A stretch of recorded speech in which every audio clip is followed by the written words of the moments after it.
नहीं हो रही ना पढ़ाई? क्यों नहीं हो रही? मौत आ रही है ना पढ़ाई करने में। कितनी मुश्किल है भाई पढ़ाई, कितना स्ट्रगल है पढ़ाई में। तो यार एक छोटी सी कहानी सुनाऊंगी मैं तुम लोगों को, वो भी मेरी लाइफ से रिलेटेड। तो जब मैं नई नई यूपीएससी की तैयारी करने लगी तो उसके लिए मैं दिल्ली आके पीजी में रहने लग गई। तो मेरा जो पीजी था ना उसके नीचे एक गार्ड अंकल रहते थे जिनको मैं आते जाते ऐसे नमस्ते कर देती थी।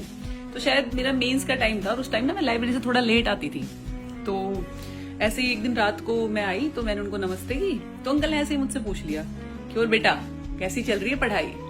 और मैं भाई वो जो एस्पिरेंट होता है ना जो भरा बैठा होता है उसकी तरह भय भय करके मैंने कहा अंकल मेरी तो जिंदगी बर्बाद हो गई, पता नहीं क्यों मैंने तैयारी शुरू करी, इतना कंपटीशन है इसमें तो होने का ही नहीं है और इतना स्ट्रगल है, आप सही, आपका टाइम सही था, ब्ला ब्ला ब्ला। और अंकल ना थोड़ी देर तो मुझे देख सुनते रहे और फिर हल्का सा मुस्कुराए और फिर मुझे कहते हैं कि बेटा स्ट्रगल क्या होता है आपको पता ही नहीं है।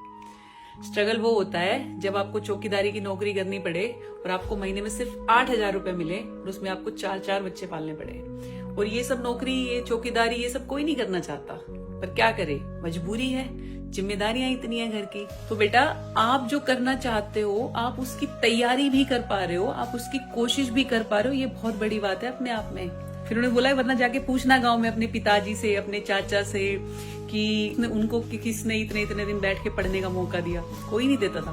पहले 10वीं कर ली, 12वीं कर ली तो सब लगता था कि बस अब फौज पुलिस में लग जाए, लग गया तो ठीक है, नहीं तो अपने खेती बाड़ी कर लेगा, क्योंकि शादी भी करानी होती थी।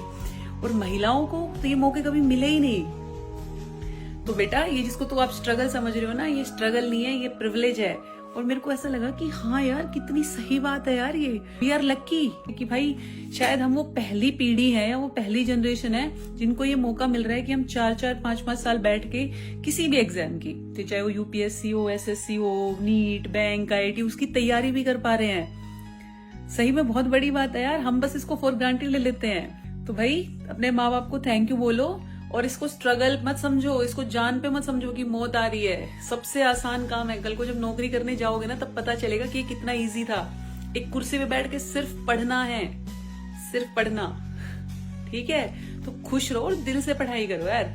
बाकी देखो सिलेक्शन होना ना होना आपके हाथ में नहीं है और इतनी कुछ चीजें तो भगवान पे भी छोड़ देनी चाहिए यार, वो हमारे लिए सब अच्छा ही करेंगे। बस हमें अपनी तरफ से मेहनत करनी है और मेहनत करने में मरना नहीं है यार। ऐसे नहीं है, हमसे नहीं हो रहा, क्यों नहीं हो रहा यार?